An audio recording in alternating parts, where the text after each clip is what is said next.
మనతో పాటు senior journalist Arun Kumar గారు ఉన్నారు. నాతో పాటుగా శ్రీకాంత్ గారు ఉన్నారు. కొన్ని అనారోగ్యం కారణాల వల్ల మావోడు ఇన్ని రోజులు రాలేకపోయినాడు.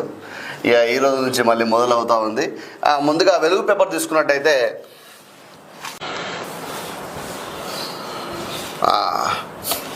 అత్యవసర సమయం రక్తదానం చేసిన రాజీవ్ నగర్ చెందిన మా మొహమ్మద్ అమాన్ అని చెప్పి ఏదైతే ఉందో ఇది వాస్తవానికి ఇది తీసుకోవడానికి కారణం ఏంటంటే మంచిర్యాల జిల్లా రహీం బ్లడ్ ఆర్గనైజేషన్ వ్యవస్థాపకుడు అబ్దుల్ రహీంకు అర్ధరాత్రి 12 గంటల కాలు వస్తాయి.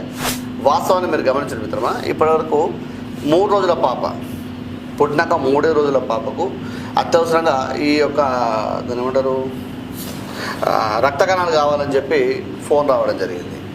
ఇలా అనేక సందర్భాల్లో ఈ యొక్క బ్లడ్ ఆర్గనైజేషన్ ఏదైతే ఉందో రహీం గారిది నేను చాలా మటుకు చూడడం జరుగుతూ ఉంది. వారు స్టేటస్లు కానీ గ్రూప్లో చూస్తూ ఉన్నాను. ఏదో రోజు మాట్లాడదాం అనుకుంటాను, కుదరడం లేదు. వాస్తవానికి చాలా అనేక మంది కూడా వారు రక్తదానం చేస్తూ ఉన్నారు.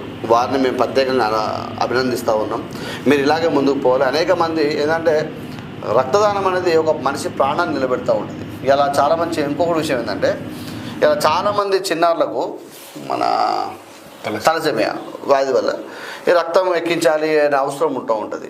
మనం ఇప్పుడు వాస్తవానికి మీరు నమ్ముతున్నారు, మేము కూడా ఎప్పుడప్పుడు పోయి బ్లడ్ ఇస్తూ ఉంటాం.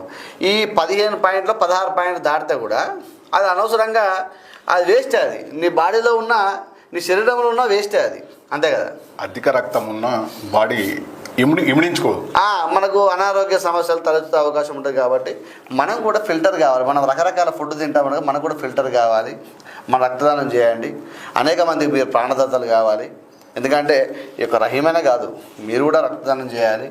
మీరు కూడా ఒక సొసైటీ నిర్వహిస్తున్న అనేక మందికి మీరు రక్తదానం ఇచ్చి ఇంకో చాలామంది తెలియని వారు కూడా అవేర్నెస్ కల్పించాల్సిన అవసరం ఉంటుంది. ఇక్కడ మీరు మినిమం సంవత్సరానికి ఒకసారన్నా మీరు ఇవ్వాలి. అంటే 3 నెలలకు ఒకసారి ఇవ్వచ్చు కదా. 3 నెలలకు ఒకసారి ఇవ్వచ్చు, కానీ సంవత్సరానికి ఒకసారి ఇచ్చినా కూడా బాగుంటుందని మేము భావిస్తాం. ఇలా 100 కోట్ల జనాభా ఉన్నాము.